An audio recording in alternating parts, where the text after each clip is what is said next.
Ever feel like you're drowning? In a sea of content, that is. One minute it's a dance, the next, a bizarre challenge, or a song you can't shake. It's relentless, isn't it? This churning ocean of trends. Welcome, my friends. You're living in the viral age, constantly plugged in. Think about it, those TikTok dances your niece does, the ice bucket challenge from a while back, that meme everyone was sharing last week. They appear out of nowhere. Suddenly, they're just gone.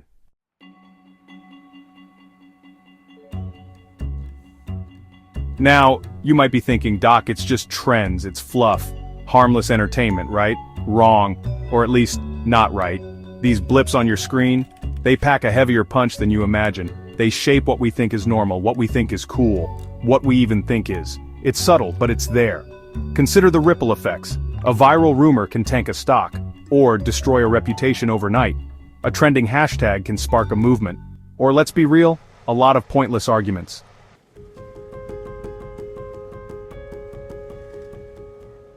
So how does this magic trick work? This viral phenomenon? Is it just luck? Random chance? A lightning strike of collective interest? Spoiler alert? Not really. There are mechanisms at play, hidden gears whirring beneath the surface, psychological triggers, finely tuned, designed to hook you and keep you hooked. We're going to peel back the curtain. Look at the wizard behind the screen. No, not literally a wizard, though sometimes it feels that way. We'll explore the psychological toolkit, social proof if everyone's doing it, FOMO, the fear of missing out. Oh, it's real.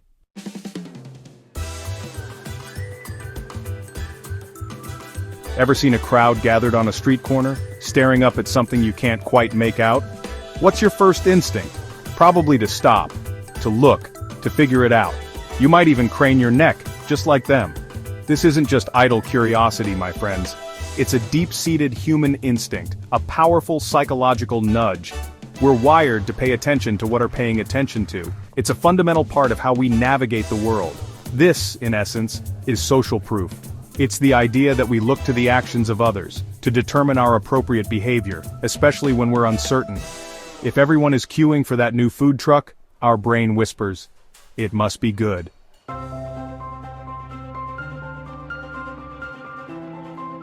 So, we've got social proof looking to others for cues. Now, let's crank that up a notch. Let's talk about herd mentality. It sounds a bit dismissive, doesn't it? Like we're just mindless animals. But it's more nuanced than that. It's when social proof leads to mass action, when a large group starts moving in the same direction, often without individual critical thought, or at least with that critical thought taking a back seat. There's a certain comfort in conformity, isn't there? It feels safe to be part of the crowd.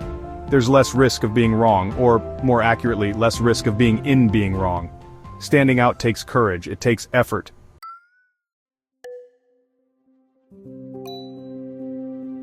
So, let's connect the dots. Social proof, herd mentality. How do these powerful forces actually something go viral? It's not just magic, though it can feel that way. It's a beautifully, sometimes dangerously effective system. A trend starts small, a seed. But once enough people adopt it or talk about it, social proof kicks in hard. Others see it, they see the numbers, they see their friends, their idols, their neighbors engaging, and that's a powerful, powerful endorsement. Think about a video online. One with 100 views versus one with 10 million views.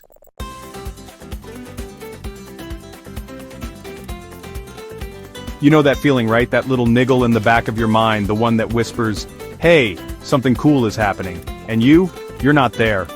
That, my friends, is FOMO, fear of missing out. It's more than just a trendy acronym, it's a genuine psychological itch. A modern anxiety that keeps us looking over our digital shoulder, wondering what everyone else is up to.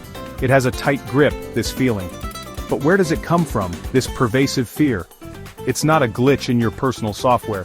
It's deeply wired into our social brains. Think about our ancestors.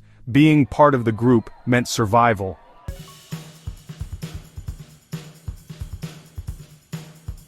So, how does this fear, this FOMO, actually fuel viral trends? Well, it's a powerful motivator, isn't it? That desire not to be the odd one out.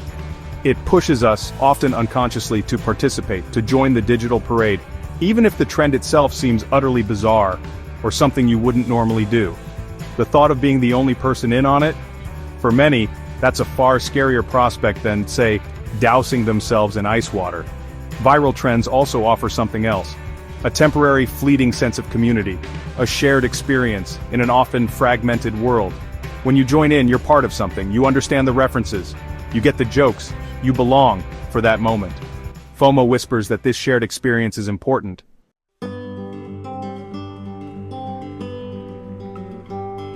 Now let's be clear, this powerful psychological lever, FOMO, it hasn't gone unnoticed. Oh no, marketers, app developers, social media platforms, they understand its potent magic. And they are remarkably adept at harnessing it. Not out of malice necessarily, but out of strategy. It's a tool in their kit, a very effective one for driving engagement, for selling products, for keeping your eyeballs glued. This isn't random, it's by design. You see the tactics everywhere once you start looking.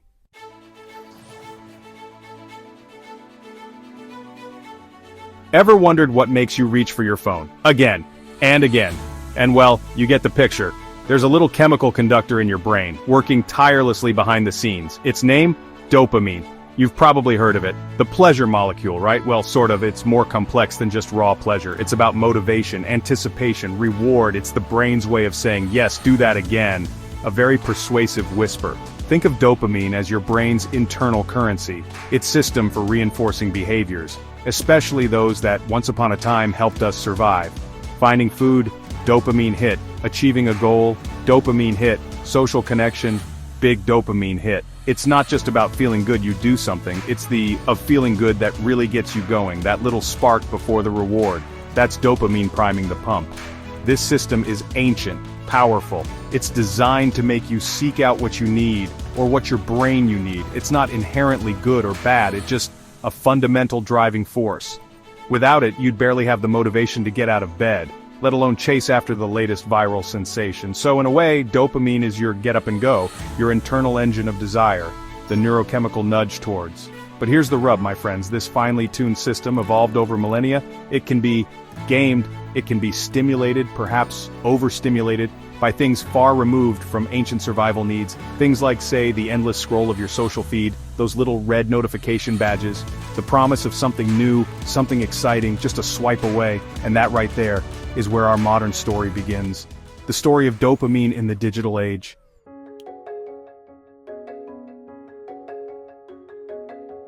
Section 2, the scroll that scratches short-form content's dopamine trap. Now let's zoom in on that phone in your hand, specifically those short-form video apps. TikTok, Instagram Reels, YouTube Shorts, the endless cascade of 15-second wonders. Or sometimes 15-second, well, you know, ever notice how hard it is to stop scrolling? Just one more video, then another. That's not an accident, that's chemistry. Your dopamine system working in overdrive, a perfectly engineered loop. These platforms are dopamine slot machines. Seriously, think about it. Each swipe is a pull of the lever. You don't know what you're going to get. A laugh, a gasp, something beautiful, something absurd. This unpredictability is key. It's called a variable reward schedule, and it's incredibly addictive. Of the next potential hit. That's what keeps your thumb moving. That's the dopamine doing its dance.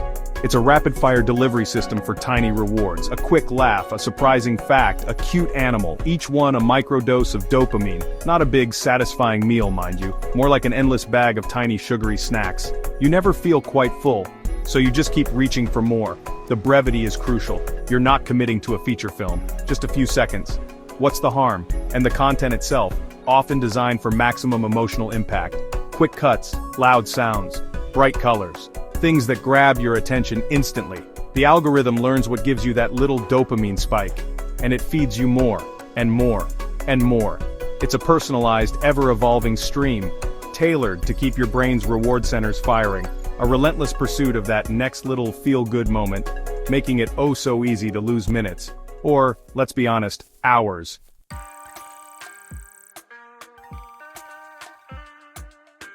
Section 3, the hangover. Chasing the next digital high. What happens when your brain is constantly marinating in quick-hit dopamine? It starts to adapt, often not in good ways. Your brain can become desensitized, needing more stimulus. This can lead to never feeling quite satisfied. Your attention span takes a hit. And there's potential for genuine behavioral addiction. It's your brain doing what it's designed to do, responding to powerful, engineered stimuli.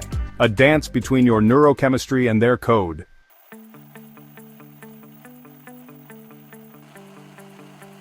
Section 1. The monkey.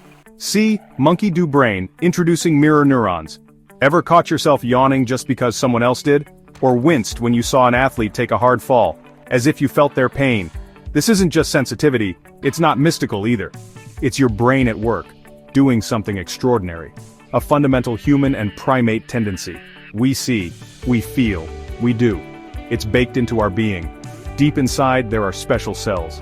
Scientists call them mirror neurons. A fitting name, don't you think? These brain cells fire peculiarly.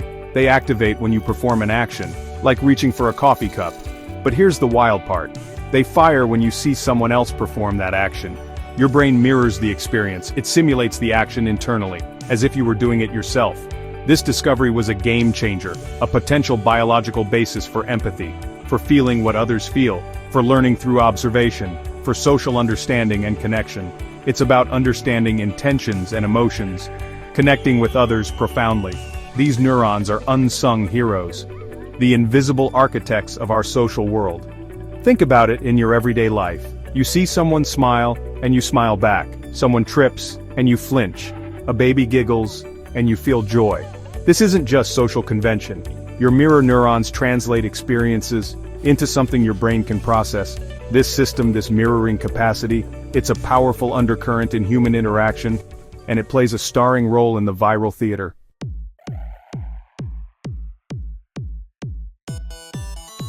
Section 2. Viral see, viral do mimicry in the digital age. How does monkey see, monkey do translate to our digital world? Mirror neurons fire when you scroll. Watching a TikTok dance? Your brain simulates it. Viral trends are mirror neuron magnets. The more you see, the stronger the simulation. It feels easier to imagine doing it. This lowers the barrier to participation. Emotions are shareable too. We copy actions and emotions.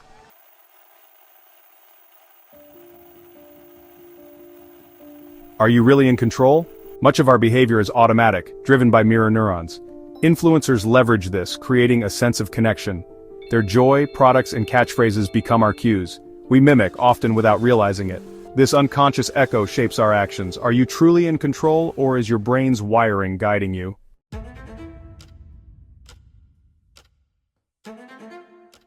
Section 1. The code that fuels algorithms as emotional architects. So, we've journeyed through our own internal wiring. Social proof, FOMO, dopamine, mirror neurons, powerful stuff, all of it. But there's another character in this viral drama. A silent, unseen, yet incredibly influential one. I'm talking about the algorithms, my friends. The complex codes that decide what you see, and crucially, what you when you're online. They're not just sorting content, they're shaping experience, more than you might ever imagine.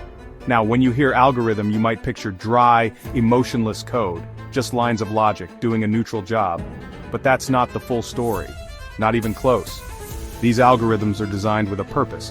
And that purpose, more often than not, is engagement. Keeping your eyes on the screen. Keeping you clicking. And what's one of the most reliable ways to grab human attention? You guessed it. Emotion. Strong, potent, unmissable emotion. These digital sorcerers, these algorithms, they learn. Oh, how they learn. They track every scroll, every pause, every like, every share. They notice what makes your heart beat a little faster. What makes you laugh out loud or gasp in disbelief.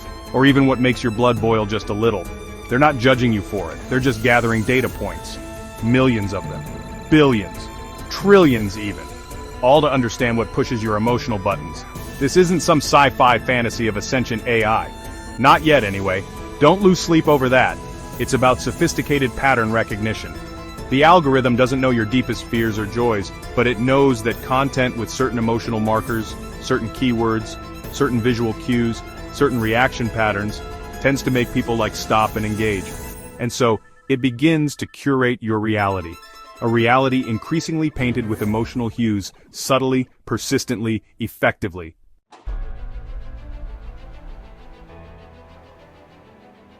Section 2. Riding the emotional wave. What gets amplified and why? So, what kind of emotional flavors get the algorithmic VIP treatment?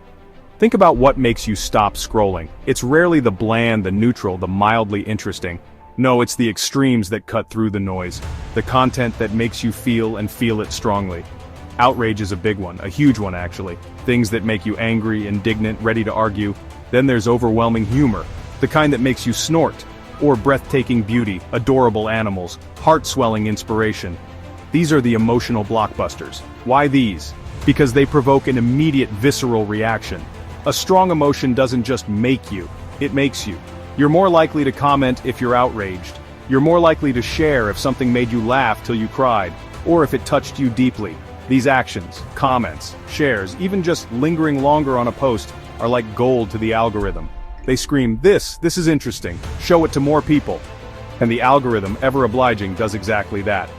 Different platforms might have their own little quirks. One might favor quick, shocking outrage, another might lean into heartwarming, aspirational content. But the underlying principle is remarkably consistent. High arousal content, the stuff that gets your emotional engine revving, that's what gets amplified. That's what gets spread. It's a feedback loop, you see. Emotional content gets engagement. Engagement signals popularity. Popularity tells the algorithm to push it further. And so the emotional wave builds. The result, well, it can be a bit of a roller coaster. And sometimes it can lead to digital echo chambers. If you frequently engage with content that makes you angry, guess what the algorithm will likely show you more of? More things to be angry about. It's not trying to make you miserable per se, it's just trying to keep you engaged, based on your past behavior. But the effect can be a skewed perception of the world, a world seen through an emotionally charged, algorithmically curated lens, making you feel more and perhaps think less critically.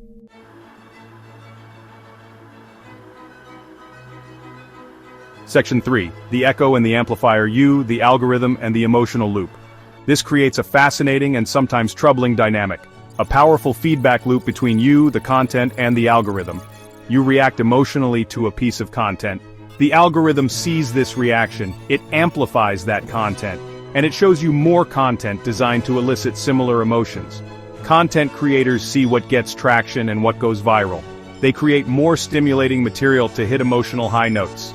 This constant exposure can subtly shape your mood and outlook. Ask yourself, is this emotion genuinely mine, or is it a product of algorithmic amplification?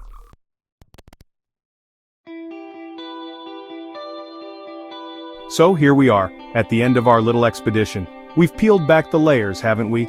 Dived deep into the human psyche, and stared right into the heart of the viral machine. It's been quite a ride, exploring the unseen forces, the subtle tugs and powerful shoves that dictate what captures the world's attention, and more importantly, what captures yours. It's a complex tapestry, woven from threads of our own making. Threads you now recognize, thread by thread. We've seen how social proof whispers in your ear. Everyone's doing it, it says. You should too. How that primal urge, herd mentality, can sweep us along, making us part of a digital stampede, often before we've even had a chance to ask why. Then there's FOMO, that nagging fear of missing out, the modern anxiety that keeps us glued, scrolling, searching, desperate not to be the last to know. These aren't weaknesses, remember, they are ancient survival instincts playing out in a new arena. And what about the brain's own reward system, that delightful, devious dopamine, fueling our desire for the next hit, the next notification, the next short, sharp shock of entertainment? It's a pleasure button, all right, one that gets pushed, a lot. Then we met our mirror neurons, the monkey-see, cells that allow us to connect, to empathize, to learn, and yes, to mimic, making us susceptible to those viral dances, those contagious emotions spreading like wildfire. These aren't just isolated quirks of human nature, no, they are interconnected gears, a finely tuned psychological toolkit, one that has always been part of us, guiding our social interactions, our learning, our choices.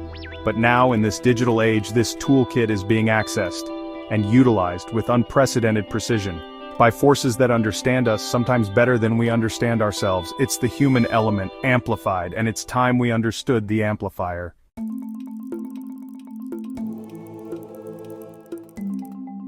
Now let's talk about the ghost in the machine, the algorithm, the invisible, all-powerful curator. It's the grand architect of your digital reality, deciding what emotional flavors you're served. It learns what makes you pause, react, feel. Think of it as an emotional DJ, spinning tracks to keep the party going. Outrage? Here's a track for that. Overwhelming joy? Cue the next one. It has a beat for every emotion. Strong emotions mean strong engagement. More clicks, more shares, more time spent. The currency of the digital realm. Efficient at keeping your eyeballs locked, and your emotions peaked. It shows you more of the same. Content creators see what gets amplified, the emotionally charged, the extreme, Content morphs, becoming louder, brighter, more desperate for your attention. A constant arms race for your emotional engagement, a system designed for escalation, shaping the information landscape. Virality is a co-creation, a dance between human psychology and machine learning. The algorithm plays our desires and fears, like a finely tuned instrument, amplifying whispers of social proof, stoking the fires of FOMO, delivering dopamine hits with perfect timing, guiding the viral snowball, a crucial player we can no longer afford to ignore.